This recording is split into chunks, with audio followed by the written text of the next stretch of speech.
ഓണത്തോടനുബന്ധിച്ച് ഗുണഭോക്താക്കൾക്ക് വിവിധ മേഖലകളിലേക്കുള്ള ആനുകൂല്യ വിതരണങ്ങൾ പ്രഖ്യാപിച്ചു. സാമൂഹ്യ സുരക്ഷ, ക്ഷേമനിധി, പെൻഷനുകൾ ഉൾപ്പെടെ കാത്തിരിക്കുന്ന ഗുണഭോക്താക്കൾക്കാണ് സന്തോഷവാർത്ത എത്തിയിരിക്കുന്നത്. സംസ്ഥാനത്ത് നിലവിൽ ജൂലൈ മാസത്തിലെ സാമൂഹ്യ സുരക്ഷ പെൻഷൻ വിതരണ നടപടികൾ ആരംഭിച്ചിരിക്കുകയാണ്. 26.67 ലക്ഷത്തോളം വരുന്ന 5 സാമൂഹ്യ സുരക്ഷ പെൻഷൻ ഗുണഭോക്താക്കൾക്ക് പുറമെ ക്ഷേമനിധി ബോർഡുകൾ വഴി സർക്കാർ സഹായത്തോടുകൂടി പെൻഷൻ തുക സ്വീകരിക്കുന്ന ഗുണഭോക്താക്കൾക്കും ആനുകൂല്യം എത്തിച്ചേരും. ഇവർക്കുള്ള വിതരണം ആദ്യഘട്ടത്തിൽ ബാങ്ക് അക്കൗണ്ടുകളിലേക്ക് ഡയറക്ട് ബെനിഫിറ്റ് ട്രാൻസ്ഫർ സംവിധാനം വഴി ആരംഭിക്കും. ഇതോടൊപ്പം തന്നെ കൈകളിൽ തുക സ്വീകരിക്കുന്ന 24 ലക്ഷത്തോളം വരുന്ന ഗുണഭോക്താക്കളുടെ കൈകളിലേക്കും തുക എത്തിച്ചേരും. വാർദ്ധക്യകാല പെൻഷനുകൾ, വിധവാ പെൻഷനുകൾ, അവിവാഹിത പെൻഷനുകൾ, ഭിന്നശേഷി പെൻഷനുകൾ, കർഷക തൊഴിലാളി പെൻഷനുകൾ കൈപ്പറ്റുന്ന ഗുണഭോക്താക്കൾക്ക് 2000 രൂപ വീതം എത്തിച്ചേരുമ്പോൾ ക്ഷേമനിധി ബോർഡുകൾ വഴി പെൻഷൻ തുക സ്വീകരിക്കുന്ന ഗുണഭോക്താക്കൾക്ക് 1600 രൂപ വീതം മാത്രമാണ് എത്തിച്ചേരുന്നത്. ക്ഷേമനിധി ബോർഡ് ഗുണഭോക്താക്കൾക്കും 2000 രൂപ വീതം വർധനവ് പ്രഖ്യാപിച്ചിട്ടുണ്ടെങ്കിൽ പോലും ക്ഷേമനിധി ബോർഡ് ഗുണഭോക്താക്കൾക്ക് നാളിതുവരെ 1600 രൂപ വീതം മാത്രമാണ് എത്തിച്ചേർന്നുകൊണ്ടിരിക്കുന്നത്. ഓണത്തോടനുബന്ധിച്ച് സാമൂഹ്യ സുരക്ഷാ പെൻഷനുകൾ വിതരണം ചെയ്യുമ്പോൾ പരമാവധി 2 ഗഡുവടക്കം ഗുണഭോക്താക്കളുടെ അക്കൗണ്ടുകളിലേക്ക് എത്തിച്ചേരുമെന്നുള്ള സൂചനകളാണ് കഴിഞ്ഞ ദിവസങ്ങളിൽ പുറത്തുവന്നത്.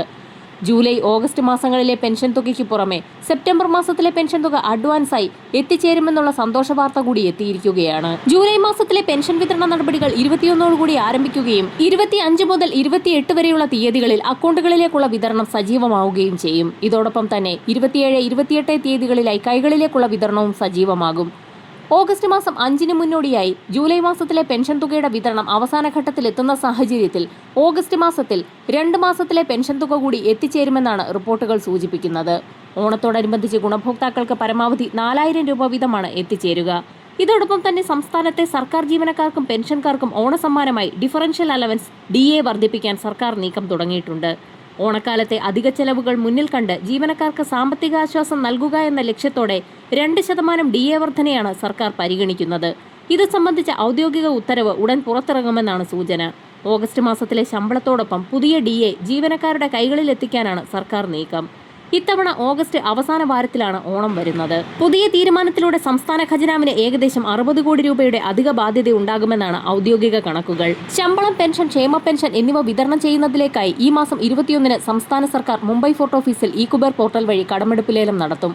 21 തുക എത്തിച്ചേരുന്ന സാഹചര്യത്തിൽ 23 മുതൽ 25 വരെയുള്ള തീയതിക്കുള്ളിൽ സാമൂഹ്യ സുരക്ഷാ പെൻഷനുകളുടെ ആദ്യഘട്ട വിതരണം ആരംഭിക്കും. ഇതോടൊപ്പം തന്നെ 2026 ജനുവരി മുതൽ ജീവനക്കാർക്ക് ലഭിക്കേണ്ടിയിരുന്ന 2% DA/DR കുടിശ്ശികയാണ് ഓഗസ്റ്റിൽ നൽകുന്നത്. പിന്നാലെ ജൂലൈ മുതലുള്ള അടുത്ത DA ഗഡു കേന്ദ്ര സർക്കാർ ക്ഷാമബത്തയ്ക്കൊപ്പം പെൻഷൻകാർക്ക് ക്ഷാമാശ്വാസവും ലഭിക്കും. അതേസമയം ക്ഷാമബത്തയ്ക്ക് മുൻകാല പ്രാബല്യം നൽകണോ എന്ന കാര്യം സംസ്ഥാനത്തിന്റെ സാമ്പത്തിക നില പരിശോധിച്ച ശേഷം ധനവകുപ്പ് തീരുമാനമെടുക്കും. ജൂൺ മാസത്തിലെ സാമൂഹ്യ സുരക്ഷാ പെൻഷനുകൾ വിതരണം ചെയ്തപ്പോൾ 200 മുതൽ 500 രൂപ വരെയുള്ള കേന്ദ്ര വിഹിതത്തിൽ 7 ലക്ഷത്തോളം വരുന്ന NSAP വിഭാഗത്തിൽപ്പെട്ട പെൻഷൻ തുക സ്വീകരിക്കുന്ന ഗുണഭോക്താക്കൾക്ക് കുറവ് വന്നിട്ടുണ്ട്. ഇവർക്കുള്ള കേന്ദ്ര വിഹിതം ഇന്നു മുതൽ അക്കൗണ്ടുകളിലേക്ക് എത്തിച്ചേർന്നു തുടങ്ങും. ഗുണഭോക്താക്കളുടെ ആധാരധിഷ്ഠിത ബാങ്ക് അക്കൗണ്ടുകളിലേക്ക് മാത്രമാണ് തുക എത്തിച്ചേരുക. ഓണത്തോടനുബന്ധിച്ച് റേഷൻ കാർഡ് ഉടമകൾ ഉറ്റുനോക്കുന്നത് ഓണക്കിറ്റ് വിതരണം സംബന്ധിച്ചും സപ്ലൈകോ വഴിയുള്ള ഇരട്ടി ആനുകൂല്യം സംബന്ധിച്ചുമുള്ള വിതരണമാണ്. ഓണക്കാലത്തെ വിലക്കയറ്റം തടയുന്നതിനായി സംസ്ഥാനത്തെ എല്ലാ സപ്ലൈകോകളിലും ഓണം ഫെയറുകൾ സംഘടിപ്പിക്കുന്നതിനുള്ള നീക്കം സംസ്ഥാന സർക്കാരിന്റെ ഭാഗത്തു നിന്നും ആരംഭിച്ചിരിക്കുകയാണ്. അരി, പഞ്ചസാര, വെളിച്ചെണ്ണ, മുളക്, പരിപ്പ്, മല്ലി തുടങ്ങി നിത്യോപയോഗ സാധനങ്ങൾ ഓണത്തോടനുബന്ധിച്ച് വൻ സബ്സിഡി നിരക്കിൽ സപ്ലൈകോ വഴി വിതരണം ചെയ്യാനാണ് സർക്കാർ തീരുമാനം. ഇതോടൊപ്പം തന്നെ പ്രത്യേക വിഭാഗത്തിൽപ്പെടുന്ന മുൻഗണനാ വിഭാഗം റേഷൻ കാർഡ് ഉടമകൾക്കുള്ള സൗജന്യ ഓണക്കിറ്റ് വിതരണവും കൂടിയാണ് സംസ്ഥാന സർക്കാരിന്റെ ഭാഗത്തു നിന്നും ആരംഭിക്കുന്നത്. ഓണക്കിറ്റ് വിതരണം സംബന്ധിച്ചുള്ള തീയതി അറിയിപ്പുകൾ ഉടൻ പ്രഖ്യാപിക്കും. വരും മണിക്കൂറുകളിലെ സർക്കാർ അറിയിപ്പുകൾക്കായി ചാനൽ സബ്സ്ക്രൈബ് ചെയ്യാൻ മറക്കാതിരിക്കുക.